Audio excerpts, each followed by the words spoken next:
পূর্ণাঙ্গ সিরিজ খেলতে জুনে শ্রীলঙ্কা সফরে যাবেন নাজমুল হোসেন শান্ত, লিটন দাসরা। আসন্ন সফরটি সামনে রেখে সূচি প্রকাশ করেছে স্বাগতিক শ্রীলঙ্কা। এক সংবাদ বিজ্ঞপ্তিতে বিষয়টি নিশ্চিত করেছে তারা। সূচি অনুযায়ী 5 ভেন্যুতে 2টি টেস্ট, 3টি ওয়ানডে ও 3টি টি-20 খেলবেন তারা। 13 জুন শ্রীলঙ্কা সফরে যাবে বাংলাদেশ টেস্ট দল। 17 জুন থেকে গল ইন্টারন্যাশনাল ক্রিকেট স্টেডিয়ামে শুরু হবে দুই দলের মধ্যকার প্রথম টেস্ট ম্যাচ। দ্বিতীয় টেস্টটি হবে 25 জুন থেকে কলম্বোতে। ওয়ানডে ম্যাচগুলো হবে দিবারাত্রির। প্রথম 2টি ম্যাচই হবে কলম্বোতে 2 ও 5 জুলাই। পাল্লেকেল্লাতে হবে সিরিজের শেষ ওয়ানডেটি 8 জুলাই। তবে টি-20 ম্যাচগুলো রাখা হয়েছে রাতে। 3 ম্যাচ হবে 3টি ভিন্ন ভেন্যুতে।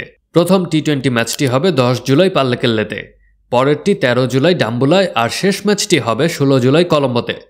17 জুলাই লম্বা সফর শেষে দেশের উদ্দেশ্যে রওনা দেবেন শান্ত, লিটনরা।